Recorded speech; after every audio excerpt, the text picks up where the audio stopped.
Alan McCormick will take over. Thanks All for right. listening, everybody. Yep. Thanks, Tim. Sorry about that, guys. I had something come up literally 2 minutes before this whole thing was supposed to start. So, like Tim said, I'm Al McCormick. I'm the president of FVB, and now I'm one of the assigners now, which I never thought I would say. But I am the assigner for the NIC 10, which is the Rockford schools, Freeport, um, Belvedere, Rockton, Roscoe, Hononegah, Harlem, those schools up there. So, um, if you get bored of doing games in towards the city, you can come out. You can come out our way. We got some. I would say very. We have some good teams out there. It'd be um, some good experiences for you too. So, if you so these sessions, heard we had some questions from you guys. I recognize a lot of the names as well. Um, we do have one live microphone. If you double check your microphone, make sure you're not giving any feedback here. But we we'll start these sessions, and we're going to pick a topic for the week. We might do videos. It might be it could be sessions like tonight's mental side of umpiring. This is one that I've been looking at and looking through, and um, all started from trying to fix my golf game a little bit, and then kind of read some stuff here, and it kind of um, falls into something that can work for umpiring. So, is it Chris Curl? Can you mute your microphone, please? You keep jumping over the top here. Um, he still is. So that's where we get got this information from. That's where kind of adapted it from Exit Golf podcast that I listened to and thought that'd be perfect for guys that are working through umpiring too. It's a little brain science. Other weeks we'll go over the tests. We haven't decided exactly which day yet, but we'll be doing that eventually. And a little bit earlier this year, just with some of the different certification changes that are requirements for that HSA. We're going to try to do that earlier. We usually traditionally do that in the last session, but this year we're going to do it a little earlier. We'll watch video. We'll see videos. There's a ton of stuff out there between TikTok and YouTube and Facebook.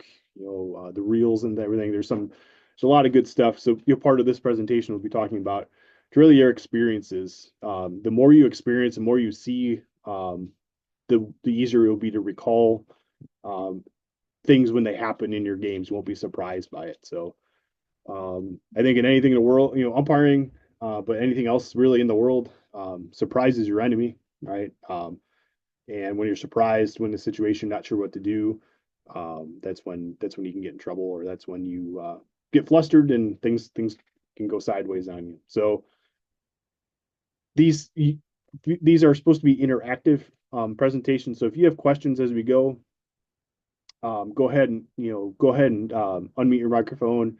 There's a raise your hand function. You can use that, or you can put something in the chat. I'm going to try to keep the chat open, but I'm also trying to present, so it's kind of hard to go back and forth. So, Hey, Al, I got the chat.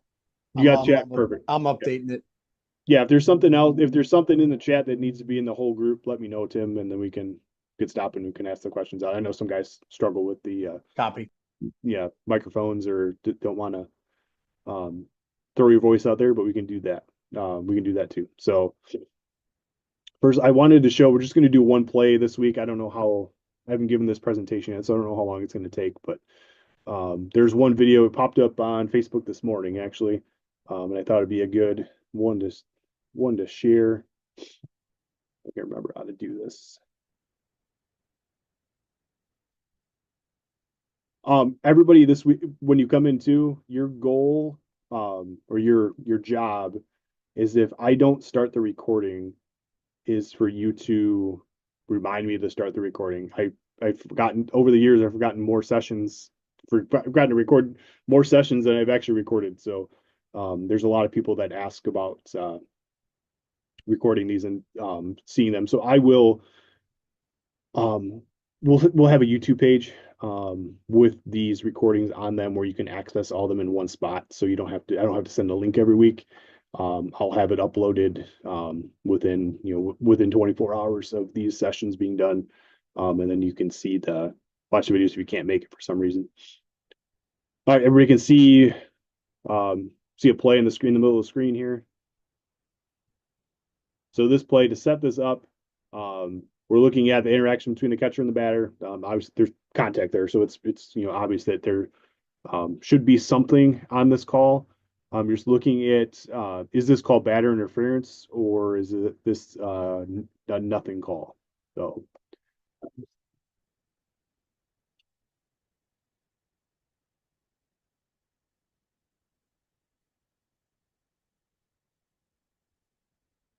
all right, everybody was able to. I'm going to play it one more time. Make sure you can see it. If anybody's having trouble, I will put. I'm not sure if this will work. This is from Facebook, but I'll put it in the chat. If I can find the chat.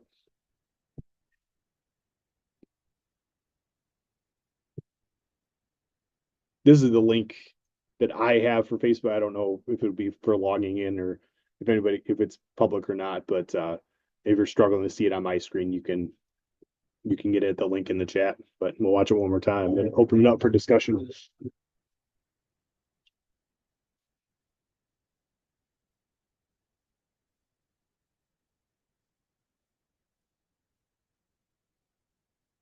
All right, so this happens in your game, right? And you make no call, right? You don't know. So just say, hey, this is we'll say this is interference, right? You call it interference. I'm not saying that's the right answer or wrong answer. I'm just saying in this game you got to make a call. You call it interference, right? If a coach comes out to question that, right, which they probably will, right? Um, what are you going to say? Like people that think it would be interference. What would your explanation be on this call? Why it would be interference?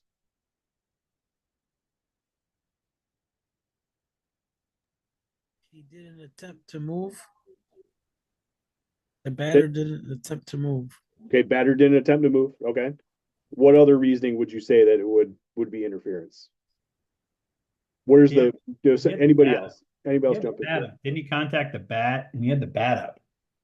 Yeah, his hand or his wrist or something. You could hear it in the video. It tinged against that bat. So there's definitely contact. No question about it. His arm or hand or something hit the barrel of the bat on the throw. Yeah, he definitely had the bat up and was clearly in the line. But for context, and we're assuming that this is for training purposes, this is an interference call, but the reality is that he doesn't move at all. He's just trying to get ready for his next swing. Yeah, there's no don't assume anything on these videos. I'm gonna show a lot on either side of everything. So my goal with the videos is that you can watch it and there's gonna be some disagreement on what the call is, right? So on this, like it could go either way, right? Or it can't go either way. There's really a right answer on this, but it can there's differing opinions on it. And not every opinion's right by the rule book, right? But my goal is to get you to the point where if this happens in the game, you're going to know what the call to make, and you're going to be able to explain it to the coach why you made the call, why that's right, right? So I've seen a couple people in the chat say one way or the other, right? On this play, okay, the batter. So ultimately, the batter it cannot do anything to interfere, right? So on a play like this, right? Their job is to not interfere with the catcher, right? Did the batter do anything to interfere with the catcher? Right? So no, the batter, we saw he just stood there, right? Now, is just standing there enough to be interference, right? Right? Because I had another video, but I lost it. I clicked it off when I was looking. But ultimately, the bat on this play, right, on a throw from the catcher, on a trying to attempt to retire runner, if the batter freezes and stays, it's nothing. You know, there's a case play. I don't have it in front of me. I think it's 7-3 something. That talks about this play exactly, right? The batter, like if I go to the dark side and become a coach, I would tell my batters to not move on these plays. The worst thing they can do is move, right? Because if this batter moves and now hinders the catcher, I got interference all day, right? If he takes a step back, if he drops his bat, if he leans forward, leans back, steps back and tries to go towards the dugout, and that it hinders the catcher's throw, it's interference all day, right? You're gonna have that because the batter's movement caused interference on that. You know, hindered the catcher, which we got interference on that. Okay. If they freeze on these plays, they're good. There's no interference. We have a case play to support it. And if that coach comes out, right? So now you say you call nothing, right? And the coach comes out and asks you a question, right? You're gonna say, the batter did not do anything to interfere with the catcher. And by rule, he's allowed to freeze in the batter's box and not move and it not be interference. That should, the by rule thing scares people because you're going to know the rule book better, even as a first year umpire, than most coaches. And if you say that, it causes a little hesitation most of the time, right? And we'll get you there. But this now, when you see this play, that is, by rule there is. Now where this some confusion. So not on this play, but now you take this similar situation, right? Ball gets away from the catcher, and now we have a runner on third that is trying to score, right? That's where this batter should vacate the area to get out of the way, right? Just standing there can be interference on a play at the plate, but it won't be interference on a throw to retire a runner. Okay.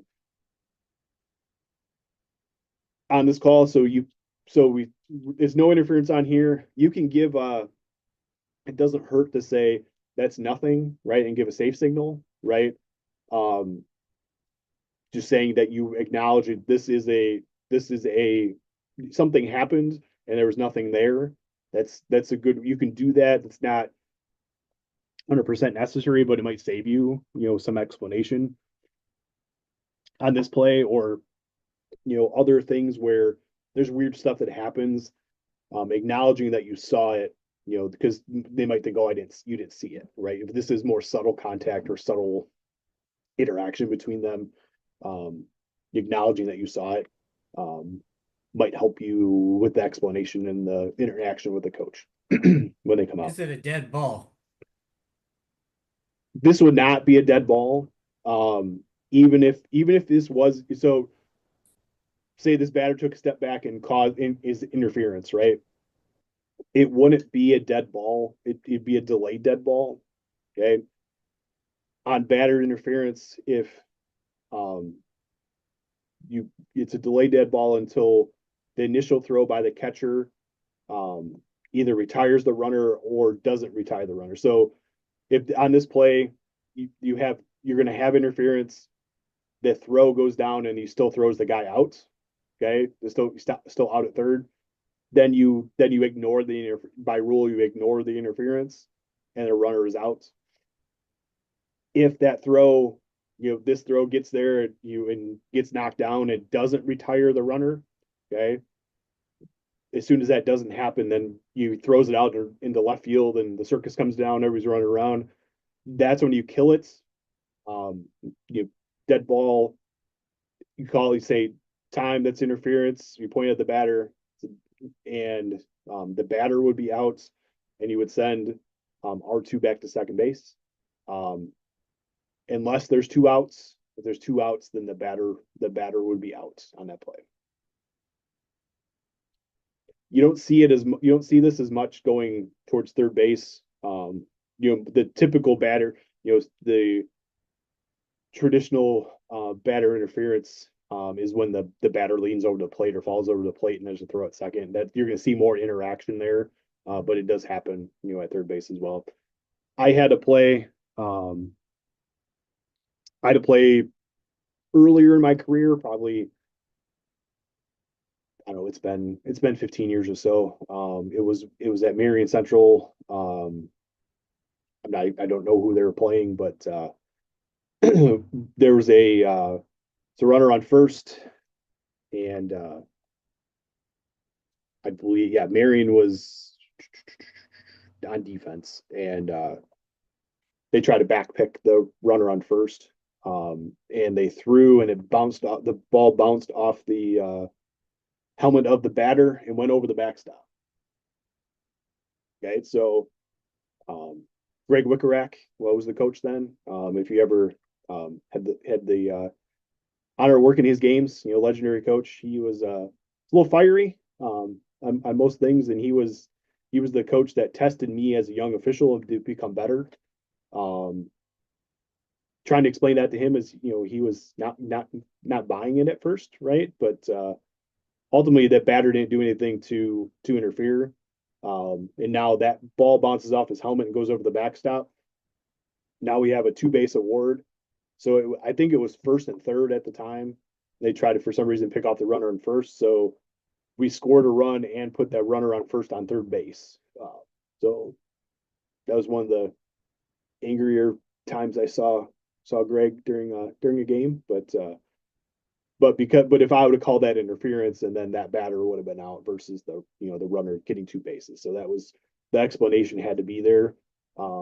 I don't remember if I did it well or not. I was early in my career, so it wasn't as good at this stuff then, as as calm as I am now, hopefully. But you got to be ready for it. That's why, like, plays like this, like I would suggest, like, if you're going through on social media and seeing baseball plays, don't read the comments from fans and parents, because you're just going to pull your hair out. Search for the umpire in the group and look for the one that has the rule references in it, and kind of look at see what because if I actually clicked on this and looked at the comments, it would be all over the board and confidently ignorant to what the real rule is. So, but seeing videos like this and seeing situations, looking up the rules, texting another umpire buddy, trying to find out the right answers to it, is how you're going to just get better, right? And the more, just be more seasoned and be not surprised by the situations that come up, right?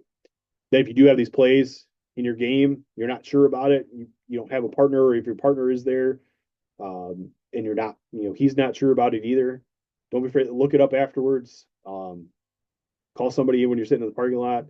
All those things to just find the right answer and get better, right? Admit when you're wrong, and admit that you made a mistake, and just keep trying to get better on stuff, and don't be too proud to not admit when you make a mistake, right?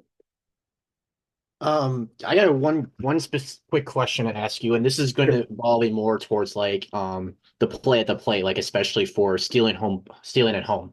So I know it's interference if the batter kind of interferes with the throw or on the tag, but is it also any kind of interference if the batter itself like interferes with his own runner, or is that nothing at all? No, you can't interfere with your own. If the batter gets away with the runner, that's tough. It's just nothing, right? You're just you're looking for obstruction interference caused between interactions between opposing players. If it's the same team, then it's nothing. Okay. Hey, Al, hang on a second. Sure.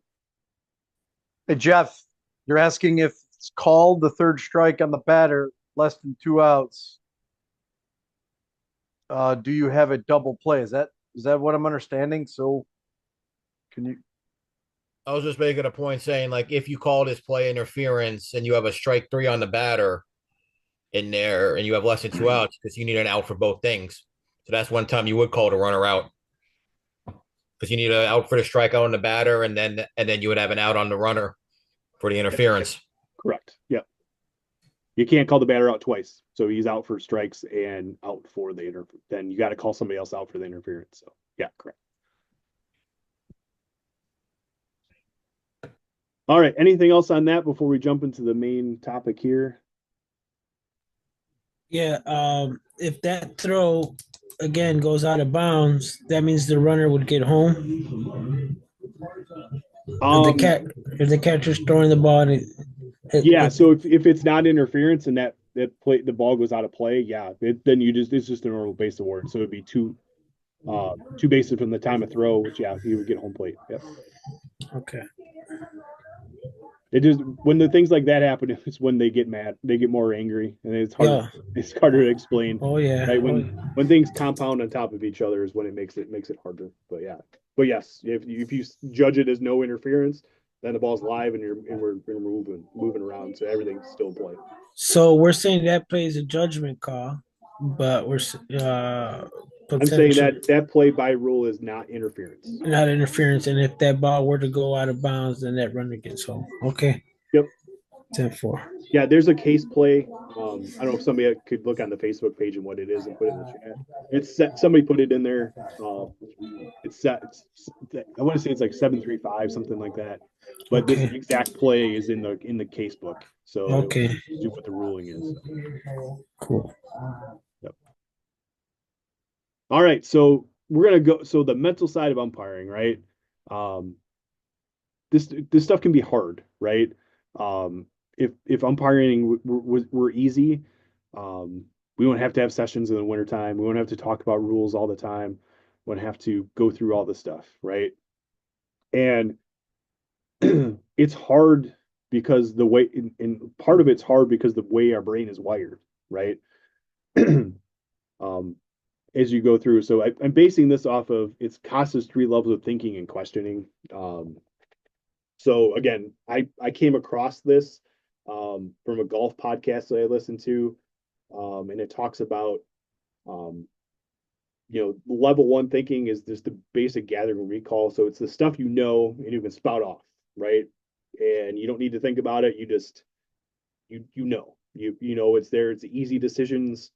They're very simple answers. You don't have to. It's the pitch that goes right down the middle, right? It's a strike. You don't have to think about it. It's just there, right? Our brain wants to be in that universe, right? It's easier for us. It takes less energy to be in that world in level 1. Level 2, you gather information. You have to think about it a little bit, right? It's not a simple recall and go. It's something where you have to analyze the information. The information, it's there, but you got to go find it, right? You got to go dig it up and go with it, right? And then applying and evaluating information is where you have to really think through more complex things. We don't have a lot of that, in baseball and in umpiring, but you might touch some of that at times. It's when the more complex things happen, right? The one for me, and this is all personal to your experience and your knowledge of the game and your experience of how you worked or what you've seen or what you've done.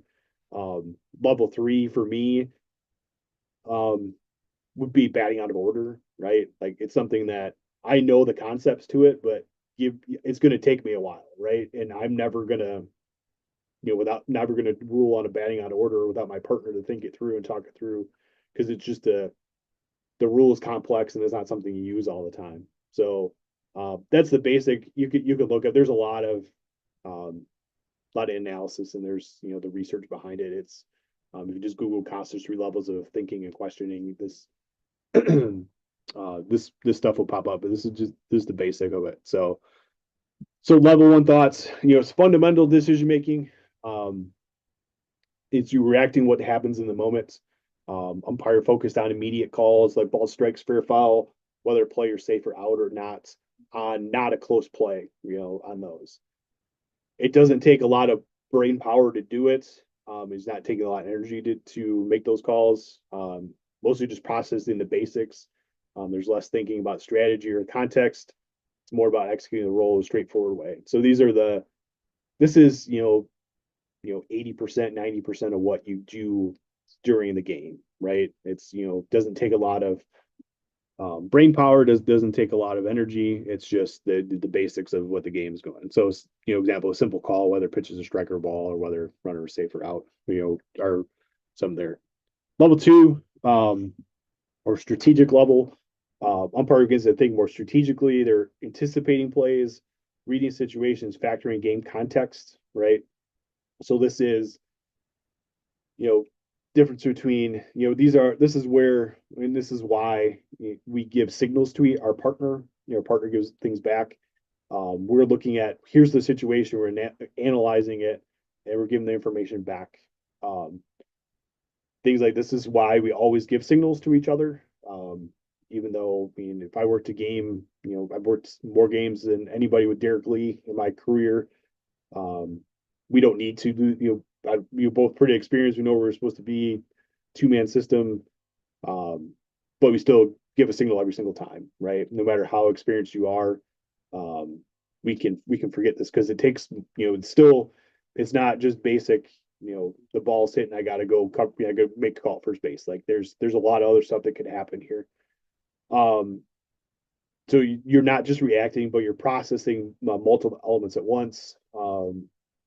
Maybe think about positioning, how to manage a game, whether there are tensions to be diffused, if a confrontation with players or coaches might arise. This is where, you rang up, you missed a pitch and rang a kid up at a pitch below the knees at the top of the first, bottom of the first, it pitches to the same spot.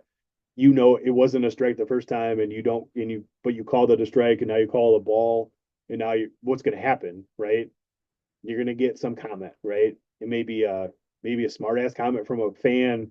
It could be a comment from the fourth string catcher from in the back of the dugout. It might be, or it might just be the coach, kind of rightfully so, reminding you that pitch was a ball. It was a strike the inning before, right?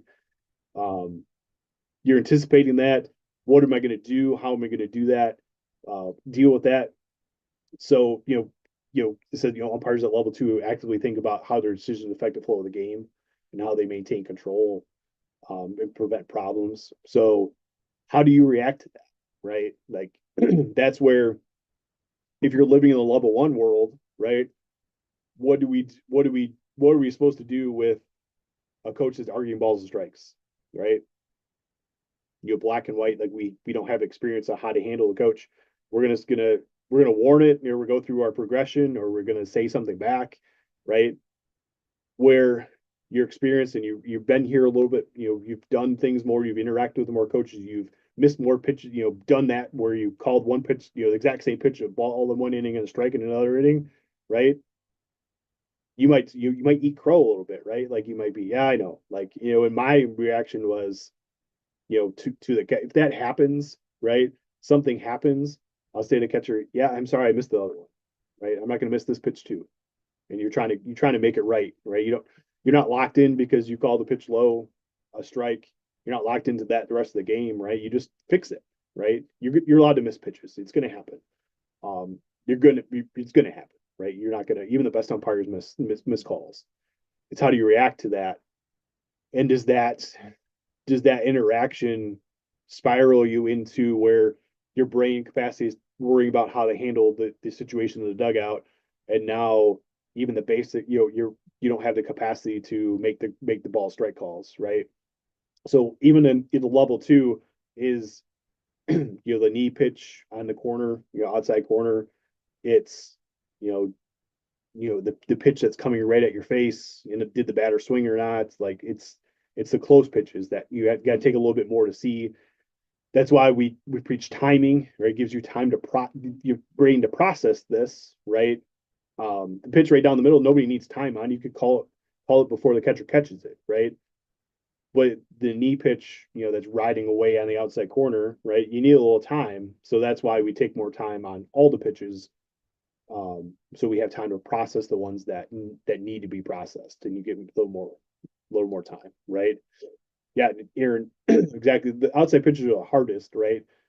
we've intentionally set ourselves up not in the best place to see the outside corner because we don't want to die, right? We don't want to get concussions. We don't want to get whiplash. We don't want to get hit by every foul ball that goes back to the backstop, right? So we sacrifice um, the best look at every pitch to go in the inside corner so we don't get killed, right?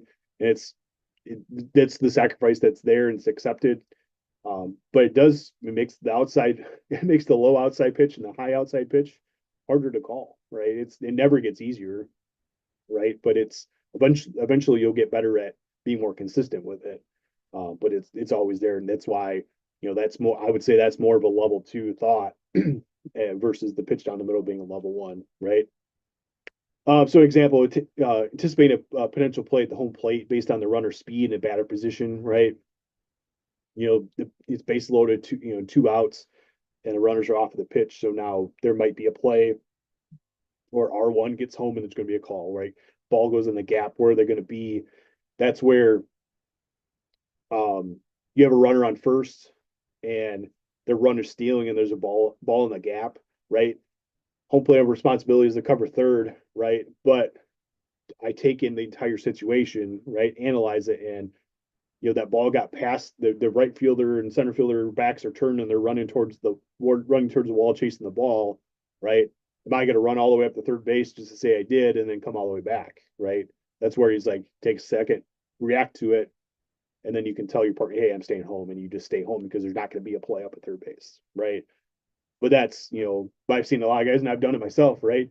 You're blind. It's a level. You think it's a level 1 thought, and you're running down to third base, and it's like, shit, why am I doing this? And now I gotta bust my ass back and get behind the home plate so I can have a call because there might be a play at home or there's not going to be a play at third base, right?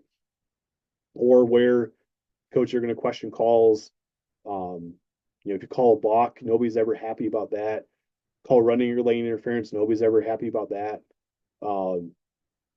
Those things where you can anticipate, like you call it, it's like, all right, he's going to come. What am I going to say? Right. Take that time from when you make the call to you see a coach coming, right? Let them get there, collect your thoughts, give yourself time to analyze what you're going to make and just decide what you're going to say. Let the coach talk, and then now you have time, you process it. Now you can go next because those are a little harder. You don't know what he's going to say. It could be a surprise. You could be asking for something that you're anticipating him, the coach asking for. So those are ways to de-escalate, and those are things. That's why game management's hard for a newer official, right? Because you're using more brain power and you're level 2 more with the basics, right? Where the level 2 stuff could be level 3 because it's harder, right? You don't have the experience level or the memories of what to do in their situations. So that's where that's why we talk, do the videos, and it's why being here is a good thing because we could talk about these situations with people that have done it, right? There's a lot of people in the room that want to keep coming back. Like I get all mine from just researching this stuff, right? And looking through and trying to be better. And I'm watch way more videos on my phone than I should. But a lot of it's umpire videos and a lot of it trying to get better at what you do. So level 3 thoughts. This is the mastery level. Okay, it represents deep mastery of the craft. Umpires at this stage are thinking not just about the game they are fishing, about long-term flow, how they can shape the experience for everyone involved. They tune in rhythm of the game, make decisions instinctively without much hesitation or second guessing. That's right. So that's where you can make a batter interference call confidently and without getting help, or you can explain it quickly. You can explain what it is without searching for the words, right? You can de-escalate coaches or players without having to eject or warn. You just have the ability, you have that interaction skills and the people skills to work with that person to bring them down to where they're at. It's maybe an experience with a coach, right?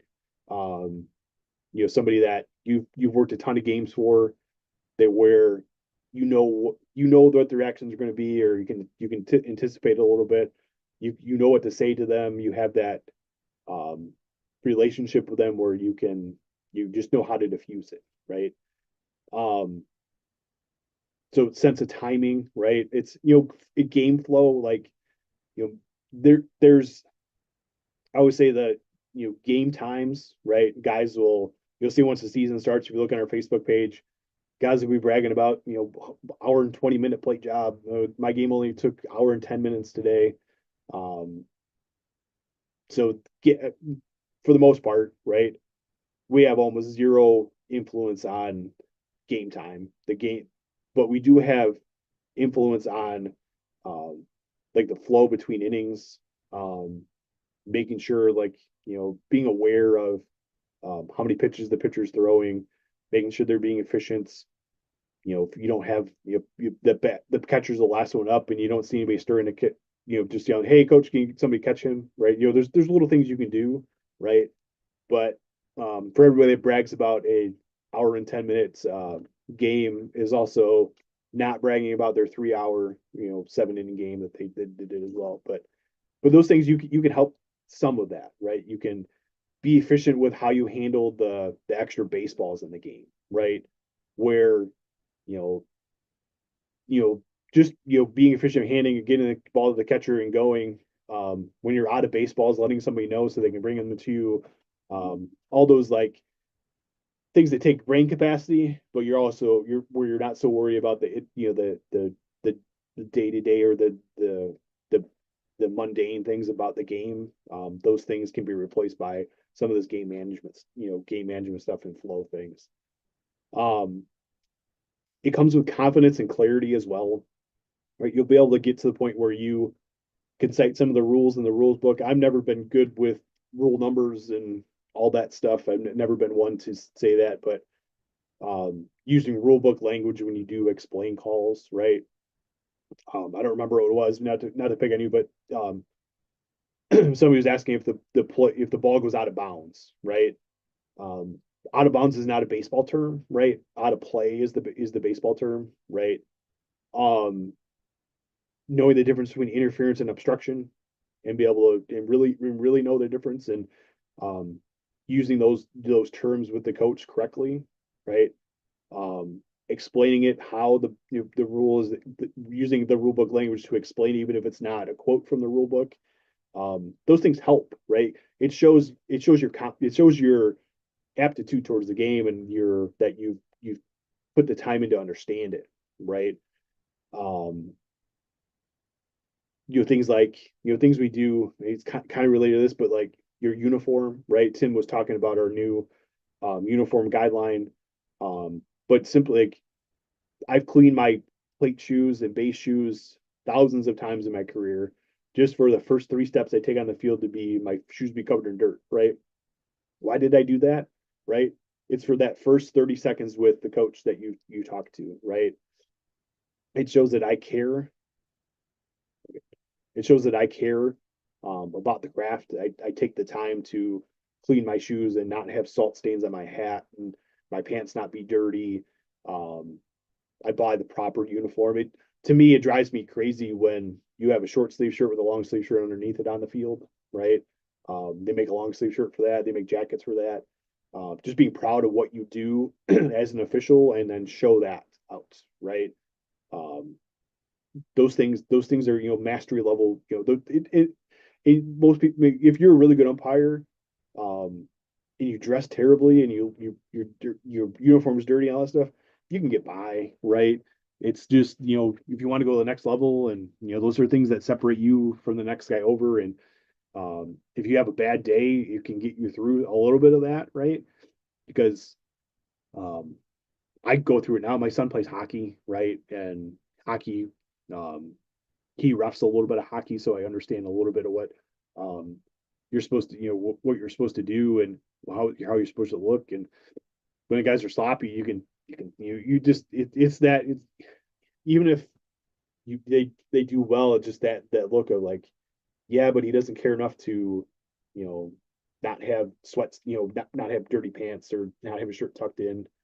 Um, those little things like that, right? Those are not so much the mind part of it, but, those are, master level of things that, get you to the next level.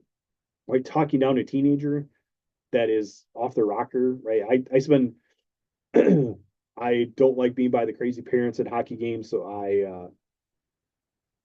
I volunteered to run the penalty box, open the door, but I've turned into my son's team's psychologist in there and trying to talk them down and talk them through what's going on, and try to talk about what that a referee's thinking, what they're them doing, and it's been interesting being in there because hockey's a little it's a little different, a little more loud, a little more some of the stuff I've seen on the ice this year. There would be news anchors reporting about how bad it was on a baseball field. So, but ultimately, like once you get to level 3, like when you get your mind wrapped around there and you have the brain power to do that, right?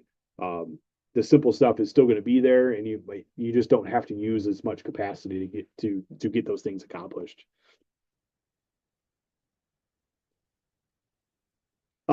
Mental toughness as well. Like when you build the confidence of being an umpire and you miss a call and you don't get worked up about it. People are yelling at you from the stands, and then you're able to focus, right? And you don't get off you don't get off your game, you don't get flustered, or you don't externally show that, right? That's signs of signs of the mastery level, right? Being in the right position, being efficient with your steps, right? On the field, dealing with the heat, dealing with a heated coach. Not saying if you're get to the mastery level of this that you don't mess this up, right? And you go right back down to just reacting, right? I've been known to, I will admit, I have a streak of anger on the field at times, and there's some of it can be well placed, right? And others, like it's not helping me at all, right? And I tried not to do that, right? I always talk about too, my regular day-to-day job.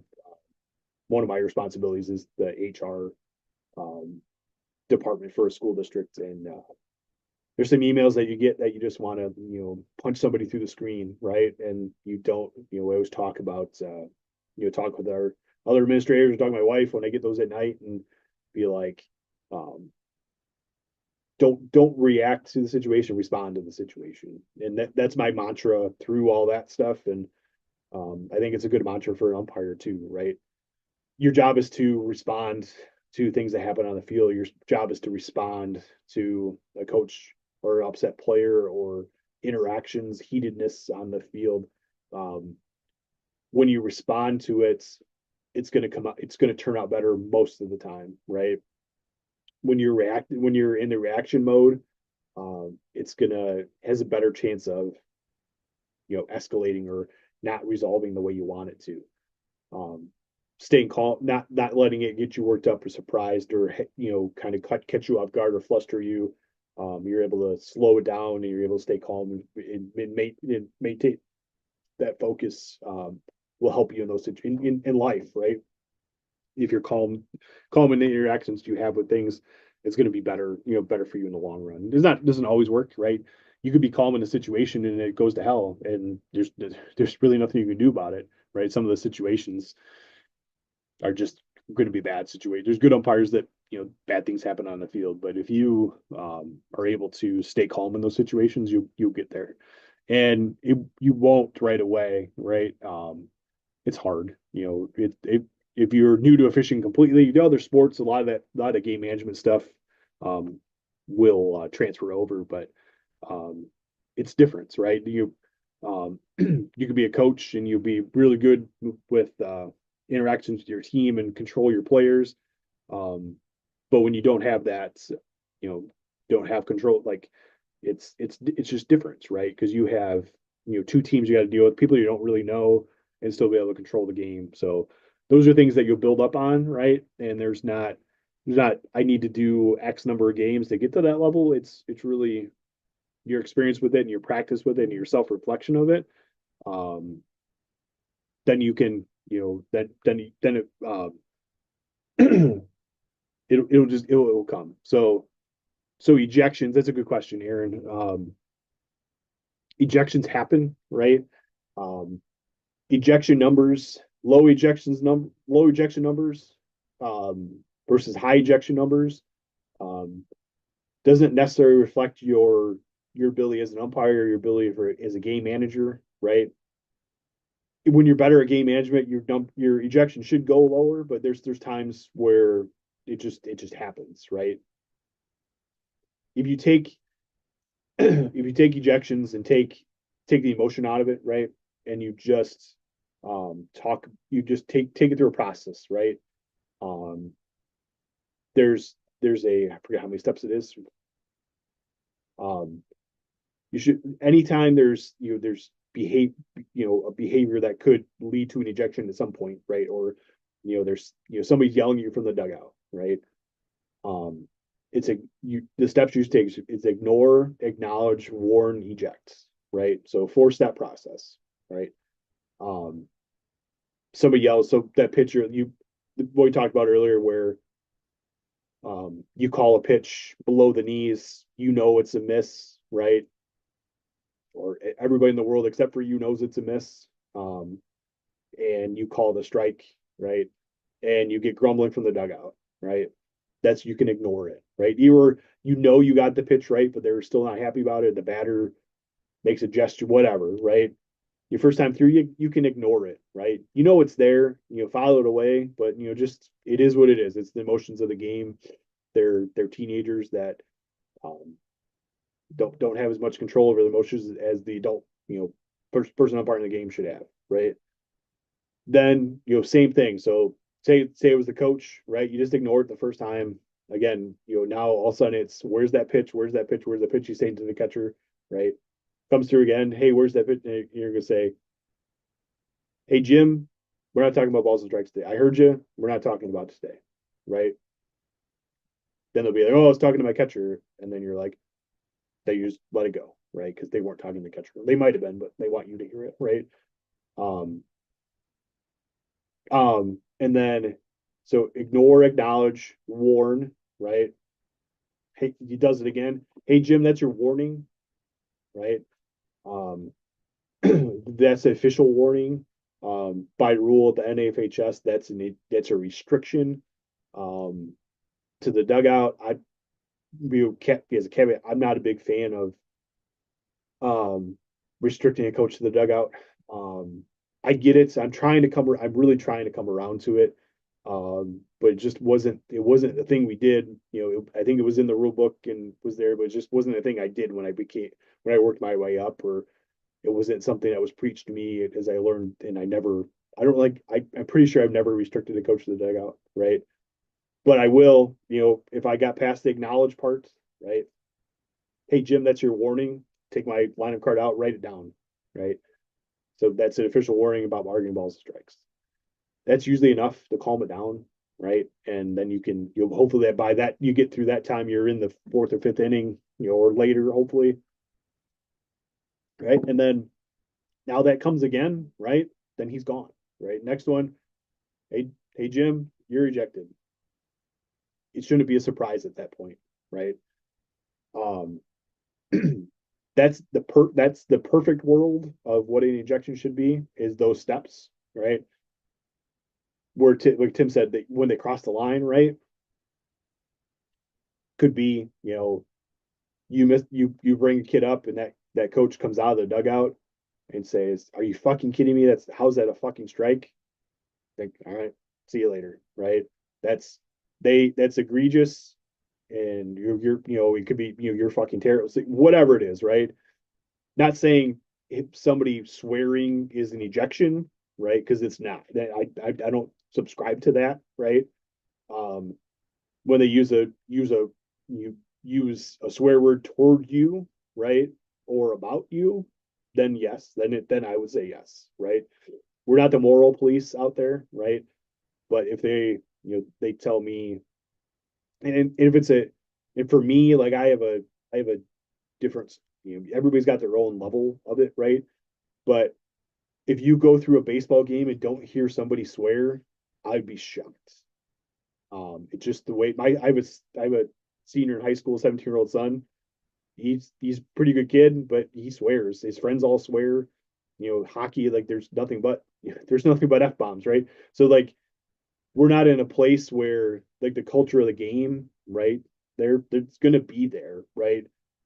But there's a difference between a kid getting thrown out at first base and go and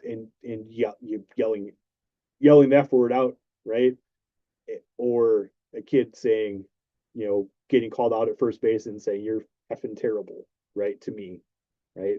The first one, I'm not even saying anything. I'm just gonna go to my position. The second one, he's going home early, like he's getting ejected. So if there's vulgar language directed at you, right, then that's where you go. If it's directed towards somebody from the other team, I mean, it's hard. It's more of it. You're going to acknowledge it and warn them and get them away from each other, right? But like it's kind of how that culture from middle school. I mean, probably from fifth grade on, right? Is that way. I walk through the halls at a really small rural school, and I hear it left and right in the hallway, and they know I'm there because they it's just how they talk, right? We don't have to like it, but we have to know the world we're living in and the world we're interacting with. A quick thought, if I may. Sure.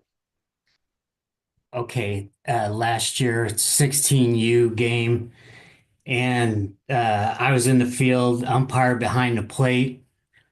The pitcher was kind of questioning some of his calls, not verbally, but physically.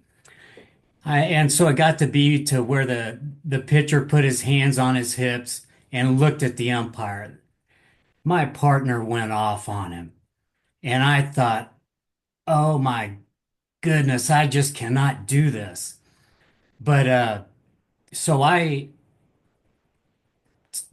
turned my back on him, and that it was the worst thing I could have done. The no matter if blue is right or wrong, the other umpire has to step in and control the situation, and that's something I didn't do. Yeah. So like, what would be what would be the appropriate response, right? A kid, he has been gesturing, and all of a sudden he's in a staring contest with his hands on his hips. What's the appropriate response by the home plate umpire? What would you do? Like, what's To your first name? to me, I would have said, "Play on, let's go." Okay. And So he did it maybe once, but his response was yelling. okay. So um the behavior by the your behavior by the pitcher needs to be addressed, right? Yes. So it for me, right? So the first time there's semantics and stuff, it's I if I talked with a catcher, I tell the catcher, hey, tell him to knock that off, and call time and go out there and talk to him. Sometimes, right, depending how egregious it is, but it's just a little bit, right? For me, all I would do, I would take my mask off and say, hey, knock it off. That's my warning to him, right? Being firm and giving a directive to a pitcher is fine, right? If he continues, then you eject him, right? Just you acknowledging his behavior and telling him to knock it off is perfectly fine. It's a warning, right? And that's enough. That's all you need to do. You don't yell and get so excited about it. Yeah. See, and that's where, like we talked about this stuff, right? His dealing with this situation, not being there, but making assumptions on it. He struggled to he was in level one with game management, right? Or dealing with a kid, dealing with somebody that does the team prop, if a coach is allowing that to go on, he's probably not controlling his players, and they have the run and do whatever they want, right? So he hasn't built up his ability to handle that situation, right? You can be short, you can be, and if in those, you don't be afraid to eject it. Like, it's not, who cares? Like, he's gone. Like, summertime, he probably doesn't sit out a game. He'll be pitching the next day, right? But I agree. Yeah, you don't want to stoop to that level, right? There's no acceptable place to go nose to nose. There's no nose to nose interactions in amateur baseball anymore, right? There's no screaming and yelling and maybe some in college, but they don't want it there either. Don't you don't join in on the circus, right? You're just trying to control the circus, right? If you become part of the circus, then it's crazy, right? Then it's gone. So yeah. So just it's a it you that's where, like, I would say a kid trying to stare me down with the hands on his hips is beyond, he kind of escalates up that ladder, right? And it's a warning, right? And yeah, and then just, if it continues, get rid of them, right? Just kind of remember that that's kind of a scar on the crew. And at the end of the day, the walk away from all of that is it's going to be on the officials. It's not going to be on the kid, because that's what the coach is going to see. That's what the coach is going to tell the AD. And then that's when they're going to call the assigner and talk to the assigner and say, hey, this guy did this. And everybody has a camera, and you will be recorded and it'll be sent around. So I think to address one part that you said, you kind of turned your back on that. I think that's where you kind of had to step in between your partner and say, hey, bud, don't engage, disengage, and let's move on. And then in your post game, kind of need to have talk about the professionalism of our job and be like, you can't do that. And you have to handle it in a more professional manner. I think in a simple term to put it is, we do not want to end up on YouTube. No, you're going to be on YouTube, if you like it or not. Just don't be on the umpire bloopers of, or it's Right. yeah. All right, so we've kind of gone over this, but like this is kind of a summary of like how do you move up, right? Through those levels. A lot of your first couple years are just going to be level one, right? And you're going to get pieces of, game management and, level two thoughts, and the complex situations and stuff you might get them right because you got lucky, right? Or you might have seen that specific play before. But there's gonna be a lot of stuff, like a timing play. I didn't know what that was my first 5 or 6 years. Like we gave the timing plays, like, yeah, sure. I don't know what that means. I don't think I had any, but they don't come up very often. But there's stuff you don't know, right? There's still stuff, rules and rule changes. And I haven't worked a lot of baseball in the last couple of years, so like there's all these rule changes and lineups and hybrid pitching stances, or my references are a little old, so it's gonna be a struggle for me a little bit on some of that stuff at the beginning of this year until I experience it more. So, so it's experience, but it's not necessarily games worked that's going to get you through this. It's experience in the situations, reflecting on what you've done, and using that reflection and that knowledge and the knowledge built up by looking these things up to get better, right? And learn from it, right? You can work 1,000 games and still be a level one umpire or rookie umpire, because you haven't used any of the stuff that you've interacted with to get better at it, right? Even if you have a bad day, or you get caught up and you're flustered and you're getting a shouting match with the coach, right? Right, you just say, hey, what could I have done to change that, right?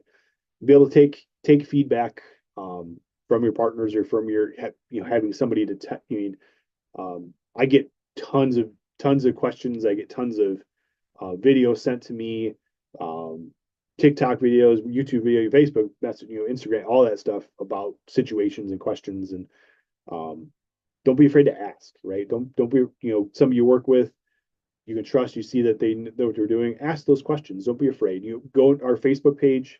You can ask questions there. You can post videos there, see what's the, what the answers are.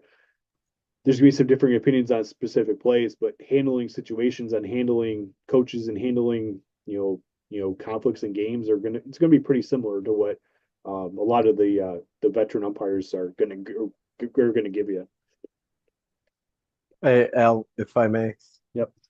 To that note of Al's, what he's saying is you have to be willing to accept the information that is being given to you, whether you like it or not. You may not agree with it, but you have to be willing to accept it so that way you could be move on and advance from it. So that's a hard pill to swallow sometimes when egos get in the way and so on and so forth. So be willing to accept that critiques from veteran officials and always seek it out if you're a new guy and even a veteran guy. I try to all the time. And so anyway, back to you, Al. Makes sense. So now here, like training, right? Training and mentorship. So formal training, like clinics are required, and our presenters do really well at our clinics. Is that the best way to learn on stuff? No, right? But it's a check the box of the IHSA. The trainings that Tim and Rafi run, and some other guys that work with them, the 2-man training, 1-man training, those on-field things are great. There's clinics that you can go to. There's clinics that are geared, that you can travel a little bit to go to, geared towards college. We're working college baseball, geared towards just upper level high school stuff. They're great. Like those things are, the more you can absorb and the more good knowledge you can sort. So that what that does is that's giving you experience, right? And it's giving you more information that you can get into level one. That's where you don't have to think about how 2-man mechanics work, right? To see how like the difference as you move up a level, right? I think the last 2 or 3 years I've done a 3-man refresher course right before the high school playoffs, right? And all these umpires have worked a ton of playoff games, right? Every one of them is in that session, right? They've done 3-man enough, right? But it's not you haven't done it enough because there's not enough opportunities to get it into a level 1 memory, right? Like your level 1 thinking, like it's always parts of it are always in level 2 for just because the experience and how many times you get to do it, right? So those guys show up and listen to those and go through and get a refresher so they can try to so they're not reacting to as much to situations because that's your guys that are working up your regionals now are 3-man, but I didn't work a meaningful really meaningful 3-man game at the high school level until I worked a sectional, right? And now I'm just nervous of being there, and I don't know where to be, right? Besides, from what I learned and read in a book and done some stuff in the summer at Cabo and the Cabo tournaments, and that's it. So you're in the most important games of your career, and you're not able to keep the mechanics and basic stuff in your level 1 thought process. So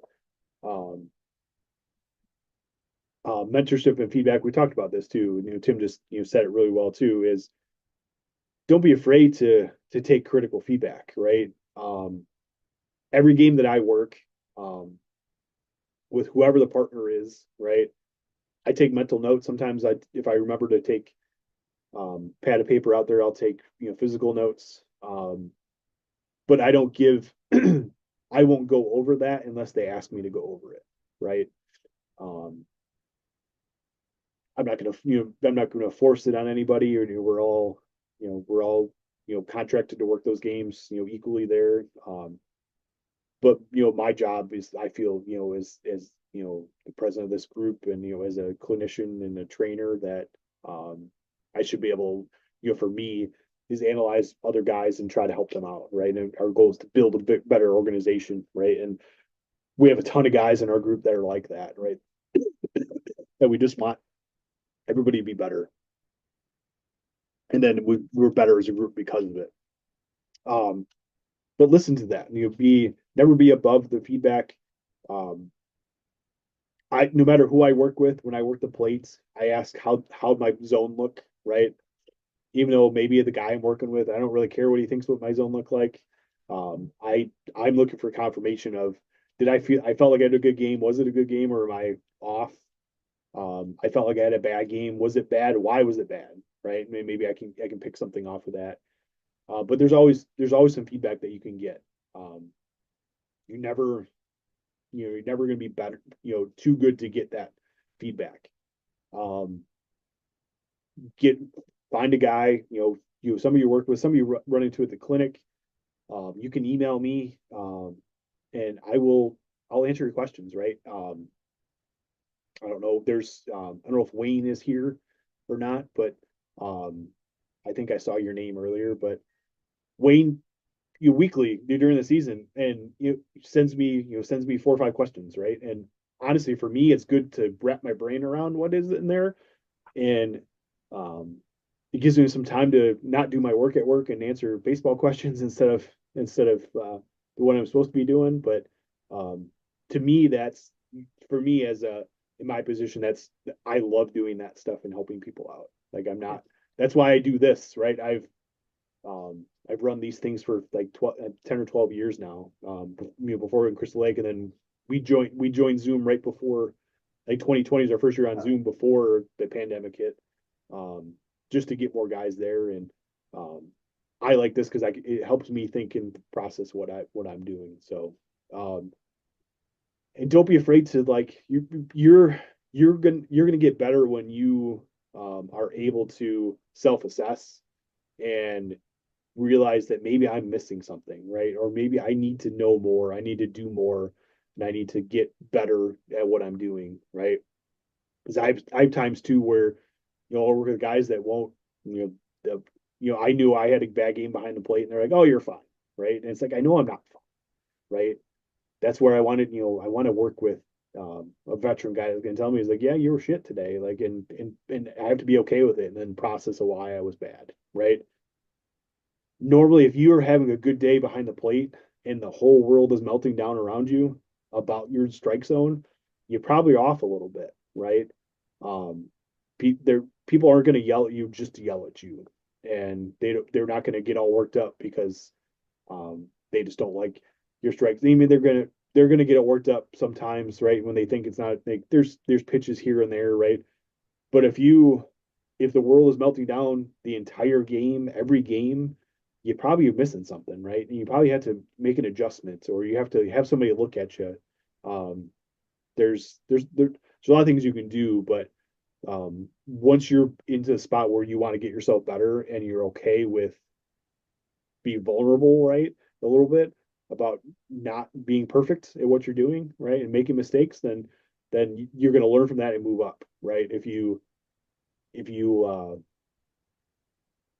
are in denial about that stuff, then it's gonna be a struggle, right? And you might not get better, right? You might that's umpiring turnover is, it's real, right? Like a lot of guys, don't make it to year 2, and that's across a lot of all sports, and it's tough. But I think if you're willing to, like, think about it and get better and use your resources to get better, like, it's fun. Like, I umpire for fun, right? I started, when I was 18 years old, right out of high school, and it was for money, and that was all it was for. I played baseball. I know what I'm doing. I was a catcher at one point. I can do this. I didn't know the rules. I didn't know anything, right?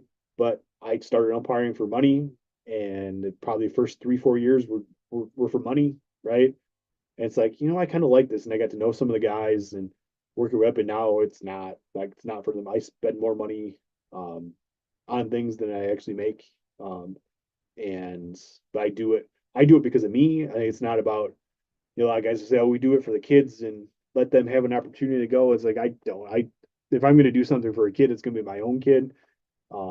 yeah, I do it for me. It's a hobby that pays for me, and I think that's a lot of the guys that have been around a long time and will feel that it's challenging trying to meet your goals as an umpire, and it's just fun. Like I enjoy doing it.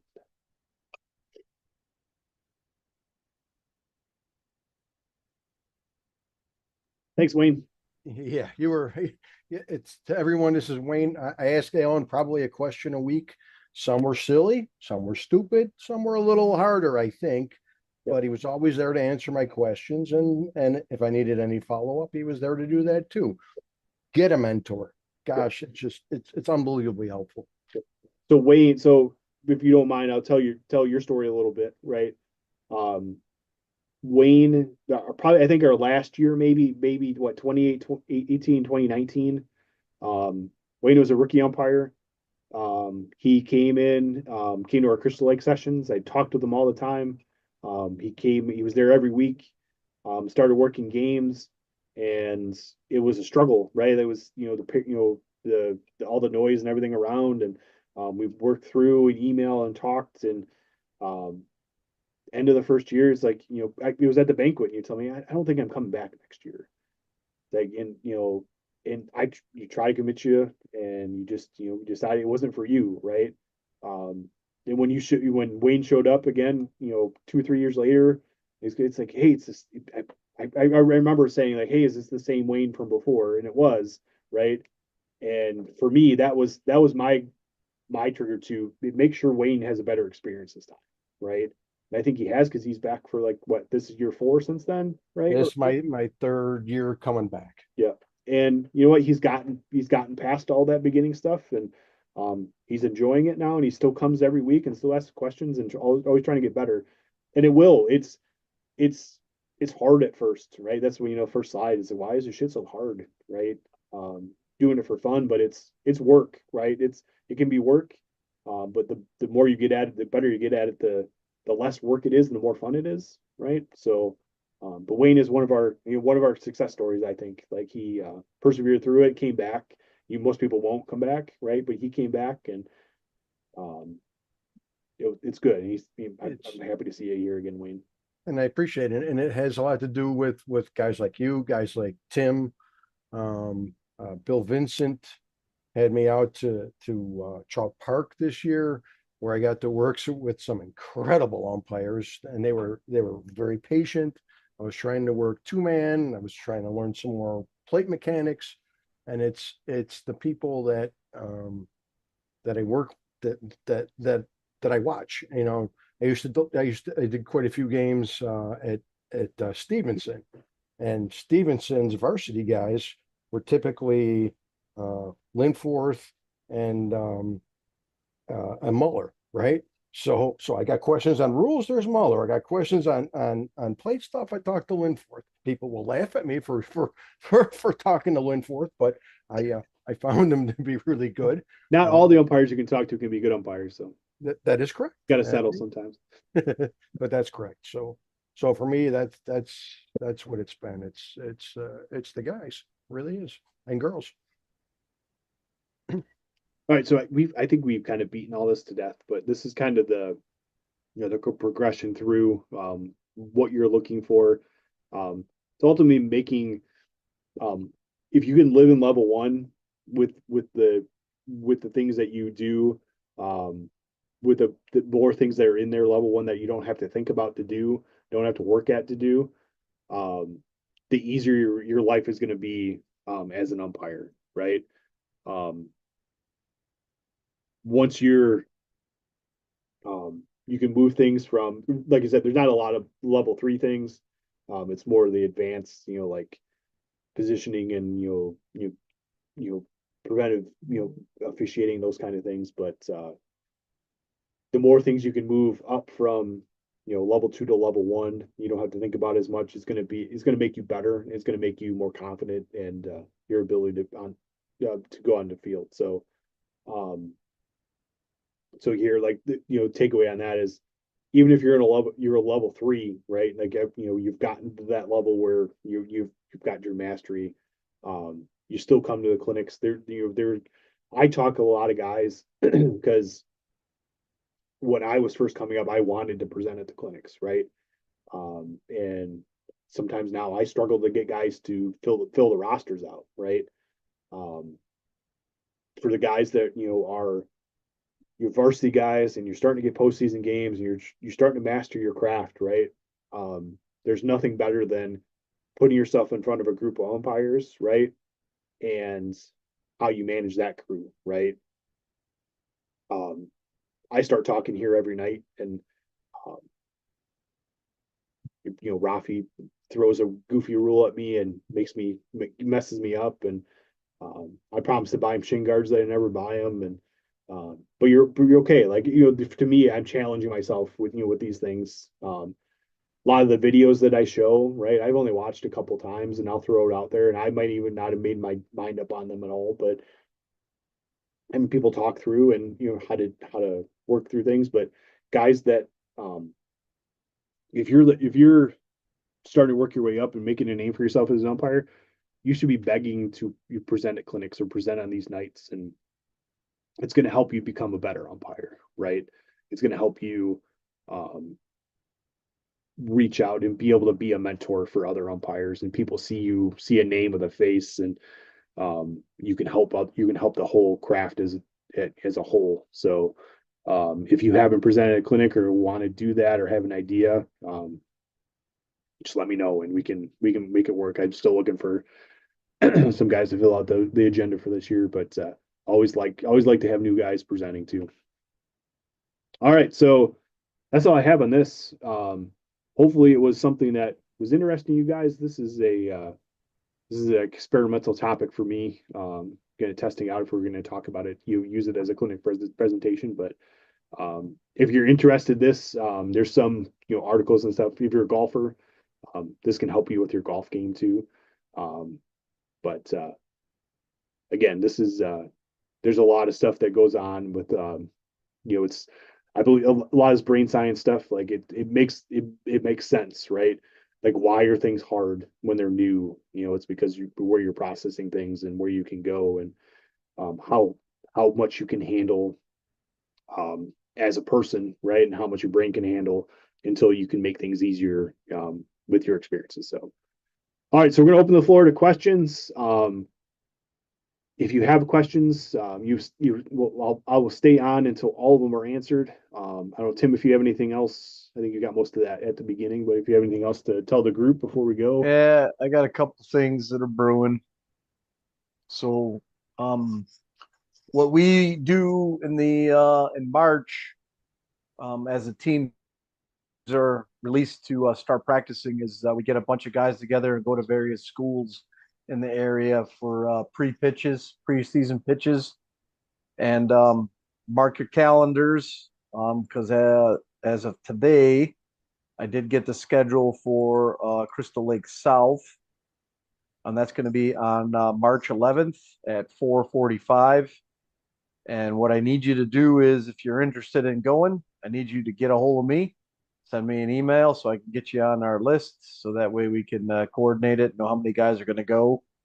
And then we're going to have another session on the probably the 14th. I'm not sure yet exactly if it's going to be the 13th or the 14th, but that'll be at Huntley High School. And that'll be in the evening at I think 6:30. But that's more to come on that. But what I need you to do is go on the website, find my name, and then get my email address and send me an email that you're interested. Yep. Then while you're on the website, you can go in, sort the open games by Nick 10, and pick up 3 games each tonight. Make my life easier. All right, thanks, guys. If you have questions, hang on. Otherwise, have a good night. We'll see you next week. I had a question. Just what about the areas?